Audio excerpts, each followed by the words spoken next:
Contraponto está começando. No programa dessa semana nós vamos discutir sobre alguns temas da atualidade. Nós vamos falar um pouco sobre o projeto de lei 122, como está esse projeto hoje tramitando no Congresso Nacional, e falar um pouquinho também sobre o papel da imprensa, que aliás é o tema do nosso programa, né? Nós estamos aqui para fazer o contraponto, então a gente trouxe um convidado especial para ajudar nessa tarefa, que não é difícil fazer um contraponto, mas a gente trouxe alguém para tornar essa discussão ainda mais apimentada, que é o constitucionalista radical Alexandre Bahia. Eu estou aqui chamando de constitucionalista radical, fazendo uma brincadeira, porque chamaram o professor Alexandre Bahia aqui de constitucionalista radical. Eu acho que é uma coisa que a gente pode discutir também, né? Se tem jeito de ser ao mesmo tempo constitucionalista e radical. Essa aí é pro Zé Luiz. Se tem como não ser constitucionalista e radical no Brasil. Ah, mas aqui eu quero trazer a discussão que o Zé Luiz tem falado muito, a questão do constitucionalismo como congelamento da democracia. E a gente vai pôr isso aqui na pauta. Mas vamos começar aqui por partes. Alexandre, primeiro, obrigada pela sua presença. Eu queria saber primeiro notícias do projeto de lei 122. O que aconteceu no Senado? Na verdade, não aconteceu, né? Eu acho que essa que é a grande questão nossa, é que não aconteceu, porque ele está lá no Senado há muitos anos, ele está lá há mais de 6 anos parado, ele foi aprovado na Câmara. Posso corrigir a pergunta? O que é o projeto de lei 122? Porque a gente está falando aqui sem que o nosso telespectador saiba. O que é o projeto de lei 122? Já existe no Brasil a lei do racismo. Essa lei ela é de 89. Ela foi, num princípio, falando somente sobre raça e cor. Alguns anos depois, ela acrescentou outras minorias também protegidas contra o racismo. Ela acrescentou procedência nacional e acrescentou religião. Quer dizer, qualquer pessoa hoje pode cometer racismo contra uma outra por causa de cor, raça, procedência nacional, inclusive religião. O que o projeto de lei 12206, o projeto de lei da Câmara, né, PLC, ele tenta fazer é incluir entre as categorias passíveis de serem protegidas contra o racismo, idosos e também pessoas homossexuais e transexuais, lésbicas, enfim, os conhecidos como LGBT. Tenta-se fazer isso já desde 2006 e o projeto não consegue avançar. Bom, para o telespectador saber também, né, um projeto de lei para ser aprovado, ele tem que tramitar e ser aprovado nas duas casas do Congresso Nacional. Primeiro ele tramita na Câmara, se o projeto teve início na Câmara, depois de aprovado vai para o Senado para depois ir para a sanção presidencial. Então isso é um obstáculo para essa matéria se tornar uma questão legalizada no Brasil, né? Ele foi aprovado na Câmara quando ele ainda não era muito famoso, vamos dizer assim. E aí ele foi aprovado e quando ele chegou no Senado é que a polêmica aumentou. E aí, desde então, ele encontra uma resistência muito grande da bancada religiosa dentro do Congresso, que por várias vezes já se valeu de várias manobras para proibir, para não permitir que ele seja colocado em votação. E, aliás, ele já teve que ser retirado de votação esse ano porque ele ia ser rejeitado. Então, para evitar que ele fosse rejeitado, tiraram ele de votação, renegociaram. O texto tem sido mudado. É interessante notar, porque muitas vezes a gente ouve por aí algumas pessoas falando contra o PLC, mas se esquecem ou desconhecem que o projeto original foi muito modificado para tentar justamente agradar, para tentar justamente fazer um acordo com aqueles que são contra. Hoje ele não é nem sombra daquilo que foi imaginado no início, e ele já tenta responder a maior parte das críticas que são feitas a ele. Mas ainda assim, seja qual for a redação que ele tenha, ainda assim ele encontra uma resistência muito grande. Nós temos um fenômeno novo.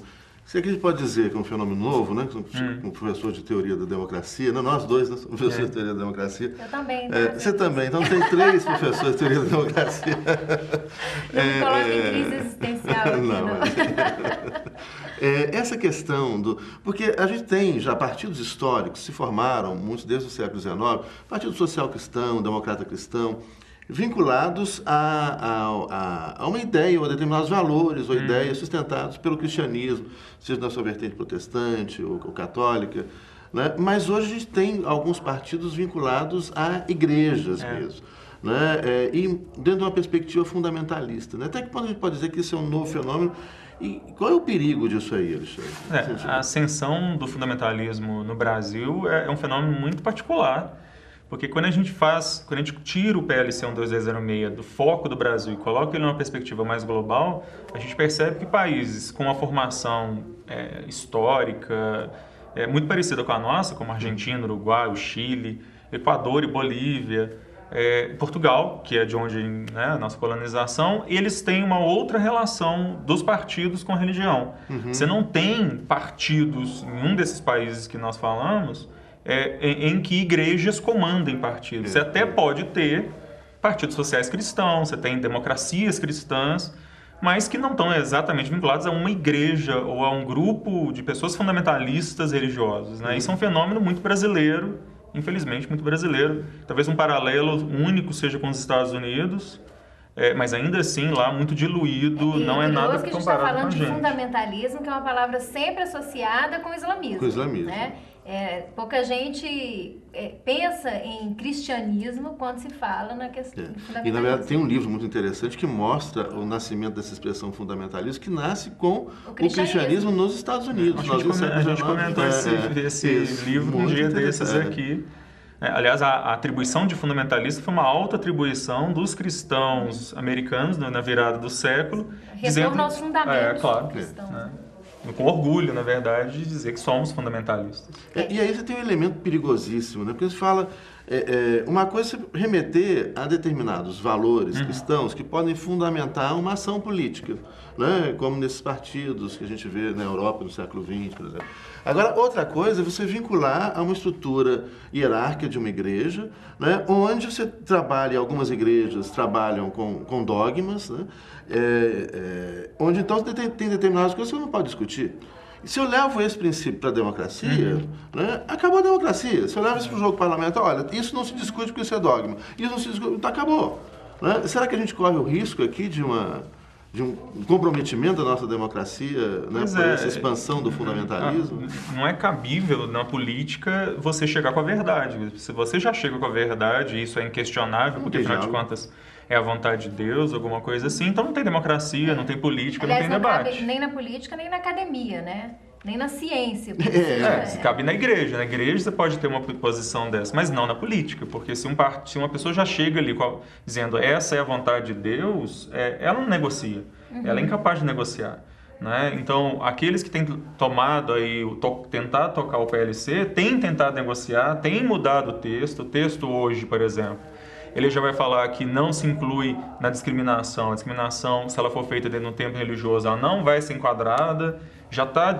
A última concessão foi que não precisa necessariamente nem ser igreja. Se for um evento religioso numa praça, já não está incluído também. Mas ainda assim continua havendo a mesma resistência, porque a questão é de que eu não posso ceder 1 milímetro, porque se eu ceder 1 milímetro, eu estou cedendo naquilo que é a vontade de Deus, então não tenho o que discutir. Alexandre, eu vi aqui que Michelle Bachelet declara publicamente que é partidária do matrimônio igualitário, ou seja, a questão do casamento igualitário chega na pauta no Chile, né? E já está avançada em muitos outros países. Como que essa questão fica aqui no Brasil? Qual tem sido aí a postura ou apoio do governo? É difícil a gente falar até questão de apoio de governo, porque você tem um partido que é o partido do governo federal, mas que a postura, às vezes, em governos estaduais é diferente. Então, hoje, assim, você falar em uma político-partidária nesses temas que são problemáticos, é problemático também, né? Porque, às vezes, a postura de um determinado diretório do partido no Estado é num sentido e em outro sentido na política nacional. Como que fica essa questão no Brasil? Pois a gente tem partidos que não tomam partido no Brasil, né? Esse que é o problema. Eu sempre brinco isso com o Zé Luiz, né? Que partido no Brasil tinha que chamar outra coisa, clube, qualquer outra coisa, porque partido significa que eu tenho uma meia dúzia de pessoas que têm uma posição muito clara e que é diferente da outra meia dúzia, e por isso, se nós somos diferentes, nós montamos plataformas diferentes. Os nossos partidos não têm plataforma. Né? Não sobre temas fraturantes, não sobre... Se nós procurarmos, então, saber, vamos lá agora, na próxima eleição, vai ter ano que vem, fazer como eles fazem nos Estados Unidos, as eleições a presidente. Qual que é a sua posição sobre aborto, casamento gay, reforma agrária? Eles não vão responder, eles não vão tomar posição. Você não vai ter um partido X dizendo, eu sou a favor... Se você for a favor também, vote em mim. Se você é contra, então não precisa votar. E o outro dizendo o contrário. Você não vai ter isso no Brasil. No caso dos Estados Unidos, foi um caso interessante, porque o candidato republicano nas últimas eleições falou, eu sou contra o casamento igualitário. O Obama, que estava em campanha, no dia seguinte, apareceu na televisão dizendo, eu sou a favor. E isso foi algo polarizado, e isso foi algo que pautou as eleições americanas, mais do que a crise econômica, mais do que o problema lá, todos os problemas econômicos dos Estados Unidos. Ou seja, o eleitor americano sabia que ao votar no Obama, ele estava votando uma pessoa que é a favor do casamento entre gays. E ou se ele votasse no republicano, ele sabia que era contra. A Michelle Bachelet faz a mesma coisa, ela está em plena campanha eleitoral e faz a mesma coisa. Ela diz, eu sou a favor.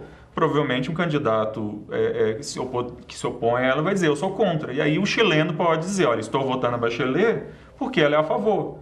Ou apesar dela ser a favor, mas enfim, ela tem uma posição. O que está faltando para nós no Brasil é um partido político que tem uma opinião certa, que não fica em cima do muro. Essa é a grande questão. Ou seja, com uma ideologia, um programa definido, né? E pessoas que escolham uma ideologia, um programa, uma equipe para levar à frente essa ideologia, esse programa. Eu sempre brinco com meus alunos que você liga o horário eleitoral, aí você vai ver um partido X falando que ele é a favor de saúde, educação e trabalho, aí o partido Y vai dizer que é a favor de trabalho, educação e saúde, e o Z vai dizer que é favorável à saúde, enfim.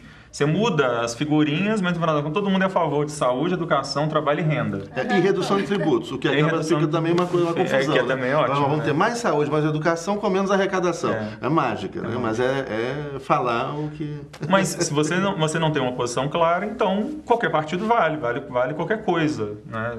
Qualquer um que você votar, num espectro de 33 partidos no Congresso, não faz diferença. Então. Você não está votando numa agenda, né? Que é uma carência que a gente tem. E fica a dica aí para esse ano eleitoral, de 2014. Bom, a gente vai fazer um pequeno intervalo agora. No próximo bloco, nós voltamos aqui conversando um pouco mais com o doutor Alexandre Bahia, falando também sobre o papel da imprensa em relação a esses últimos acontecimentos, aquilo que é encoberto pela mídia e aquilo que é dado destaque pela mídia. Por que será, hein? Daqui a pouquinho a gente está de volta.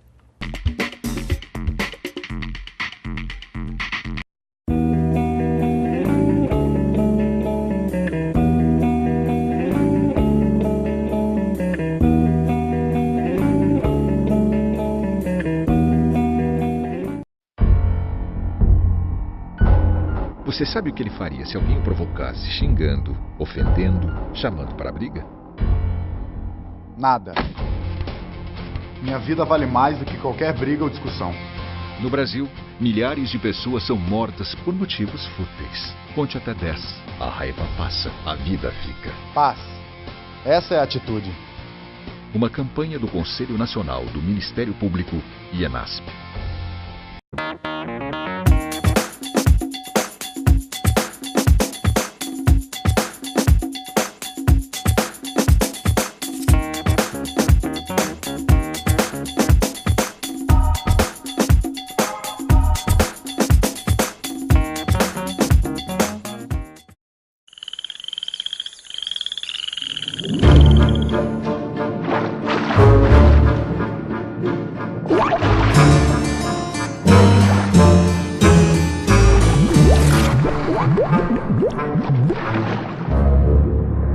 As drogas são uma armadilha. Você sabe disso.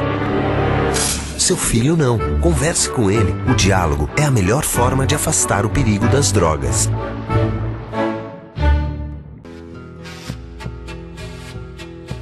Sabor e arte em um só ambiente você encontra no restaurante Reciclo Asmari Cultural.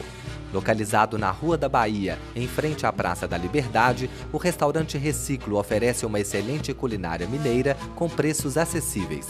Venha prestigiar essa iniciativa cultural e social da Associação dos Catadores de Papel de Belo Horizonte.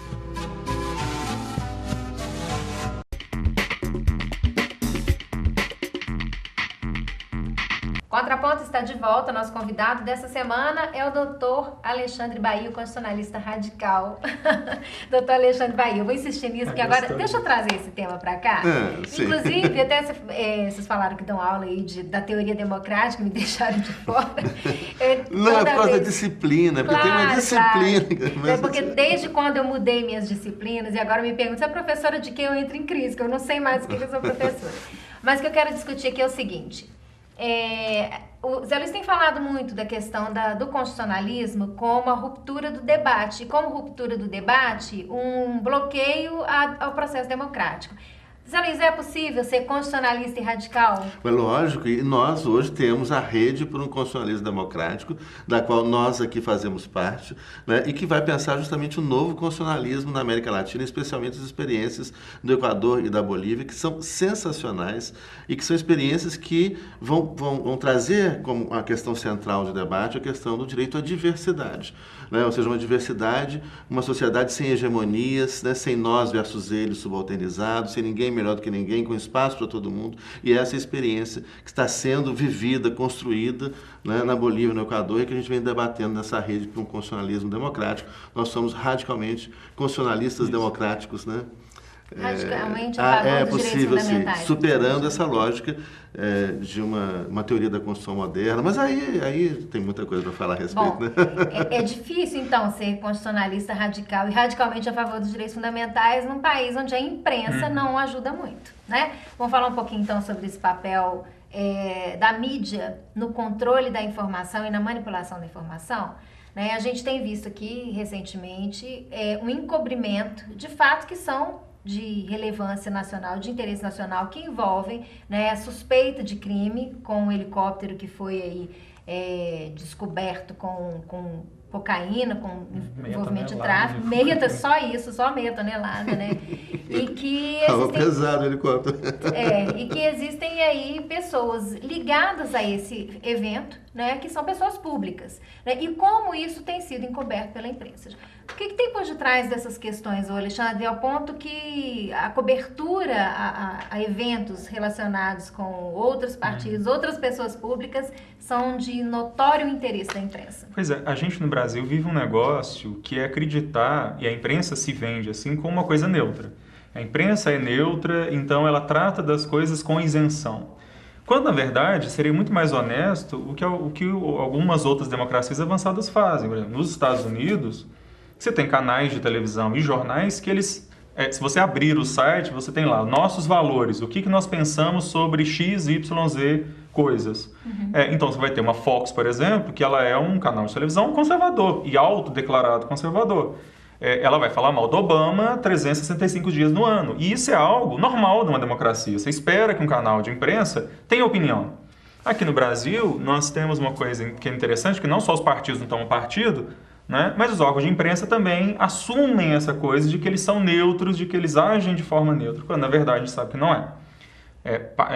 Empresas de jornalismo são empresas de comunicação são empresas, e como tais elas têm interesses econômicos, interesses políticos, interesses sociais.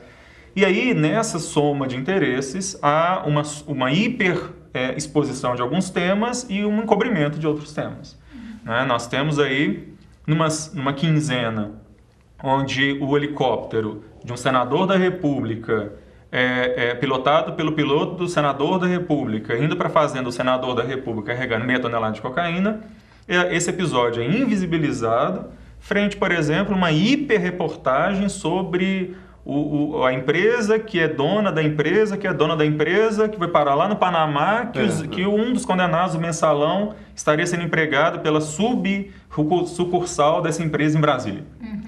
Quer dizer, ao mesmo tempo, o que você poderia estar tendo uma hiperreportagem sobre, afinal de contas, de onde é que veio essa cocaína, qual que é a origem dessa cocaína. Será que um piloto de helicóptero tem dinheiro para gastar 10 milhões de reais para comprar cocaína, para transportar? Mas talvez porque esse senador ou deputado estadual envolvidos não sejam do PT, por exemplo. Que se fosse do PT, daria a primeira página, você teria reportagens inteiras diárias, né, de jornais, da televisão, na rádio, e jornais escritos, revistas, etc., que fazem a campanha diária contra determinados partidos políticos. É claro que isso é um escândalo. Coisas sobre outros partidos. É claro que isso é um escândalo, não tem como você minimizar uma coisa dessas.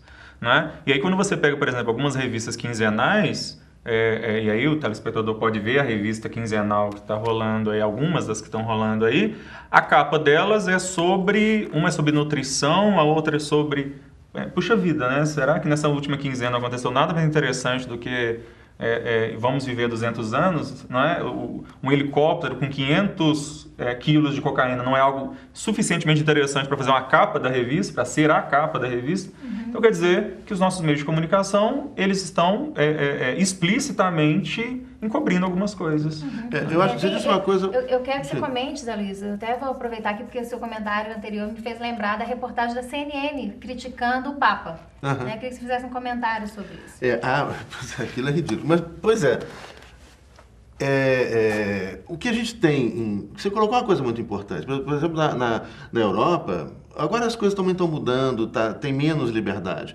Né? Mas algum tempo atrás você comprava um jornal, uma revista, um canal de televisão, esse canal aqui é de esquerda, esse aqui é de centro, esse aqui é de direita. Né? A CNN é claramente uma empresa de direita e que representa determinados interesses claros.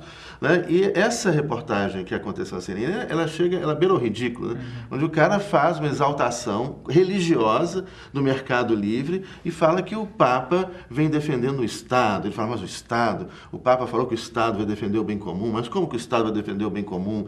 Né? E que é o mercado que vai... Mas é uma coisa assim, claramente religiosa. O apresentador ele fala apaixonado pelo tema, apaixonado. Né? Assim, agora, criticando eu a acho que... Mas é mais honesto. Porque você sabe que ela é assim. Claro. Eu lembrei disso pelo seu comentário. Eu acho que as pessoas assim do que... Tem que saber isso. Olha, eu estou comprando essa revista. Essa é uma revista que a perspectiva dela, de mundo, de política, de economia, ela é de esquerda. Essa aqui é de direita, essa aqui é de extrema direita. Mas é honesto. E não essa coisa de mentira que a gente tem aqui. Né, mas de uma neutralidade que não se sustenta um segundo. Né? É diferente você pegar um La Libération e o Le Figaro. São dois jornais eles vão narrar o mesmo fato que o presidente visitou o outro presidente, mas eles vão narrar o mesmo fato de maneiras totalmente diferentes. Porque a verdade não é óbvia, os fatos não são óbvios, os números não falam por si. Muito antes pelo contrário, você pode falar que um PIB cresceu 2,5%, como o do Brasil deve crescer esse ano, e dar isso como uma notícia excepcional, comparando, por exemplo, com a Europa, que está falida. Ou você pode comparar com a China, que vai crescer 8%, e dizer o Brasil está quebrado. Tá certo? São duas coisas. O dado é, objetivamente, crescemos 2, alguma coisa por cento. Agora, se isso é algo bom ou ruim, a análise que é feita varia totalmente do interesse de quem está narrando. Claro, e é ideológico. Não tem como deixar de ser. E aí vale a pena lembrar, Tatiana, a ação direta de inconstitucionalidade por omissão feita pelo Fábio Conde Comparato, está correndo ou não lá no STF, né? Sabe-se lá quando essa ação vai ser julgada. Ou engatinhando. Porque na verdade ela está sem nenhuma grande tramitação há muito tempo, em que o Fábio Conde Comparato questiona o fato de que o Congresso Nacional nunca regulamentou o artigo 220 da Constituição, que proíbe a existência de que uma mesma empresa seja dona de todos os meios de comunicação. Quer dizer, quando você tem no Brasil uma empresa só, que ela tem jornal, revista, televisão, internet e etc., né? Canal a cabo, canal aberto, isso é algo que é inconstitucional. Isso viola a Constituição. Não é que a gente está dizendo que isso é algo bom ou ruim do ponto de vista político, também a gente está dizendo que é algo ruim. Mas é inconstitucional. Viola a Constituição. Além de ruim, inconstitucional. Mas como que isso é mostrado para as pessoas, pela grande mídia? Que qualquer tentativa de regulamentar, como por exemplo na Argentina, onde há uma regulamentação, seguindo inclusive a orientação da Unesco a respeito disso, né, que vem limitar, não, isso aí é uma ofensa à liberdade. Pois é, e na verdade é uma inversão completa. É uma inversão completa. E é importante lembrar que países como, países de hiperliberalismo, como os Estados Unidos, ou mesmo a Inglaterra, tem leis que limitam isso. Aliás, nos Estados Unidos tem uma lei nova agora, que vai limitar a imprensa nesse sentido de garantir a diversidade de informação, de meios de informação. Não, nos Estados Unidos, uma mesma empresa não pode ser dona de todos os meios. Nos Estados Unidos não pode ser assim. No país do maior mercado livre e liberdade de iniciativa do planeta, você não pode ter uma mesma empresa que seja dona de todos. A Fox não pode ser dona de toda, ela não pode ter a Fox Revista, a Fox Jornal, a Fox Cinema, ela não pode ter tudo. Né? Porque se você tem todos os meios, um meio, na verdade, ele ajuda o outro e você um reforça o outro. Tem o controle da informação. Aliás, antigamente existia isso, os correspondentes das redes de comunicação em diversos lugares. Hoje em dia não tem mais. né? As redes de comunicação compram as notícias. Então, tem agências que produzem notícias e as agências que compram as notícias. Então, você acaba tendo a mesma notícia do mesmo jeito em qualquer lugar. Contada pelo mesmo...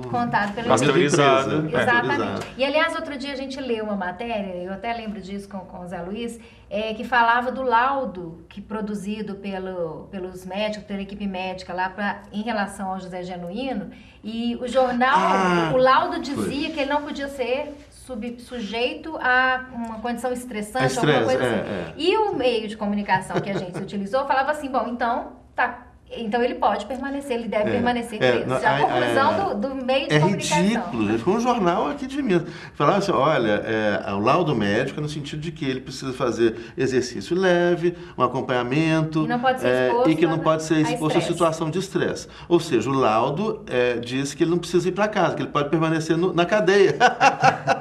Como? Porque é um ambiente muito pouco estressante. É um ambiente pouco estressante. Gente...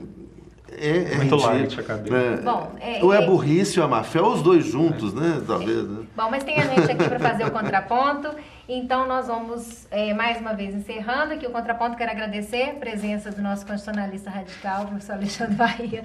Como as coisas ganham vida, né? Eu tenho certeza que a aluna que fez o comentário lá no Facebook jamais podia imaginar que ia acabar chegando, né, na televisão o constitucionalista radical. E é bom ser radical, ir na raiz dos problemas para entender o que está acontecendo. Né? É isso mesmo. Com orgulho, né, gente? Com orgulho. Bom, o contraponto fica por aqui na semana que vem. A gente volta com mais temas para discutir com você. Continue com a programação da TV Comunitária.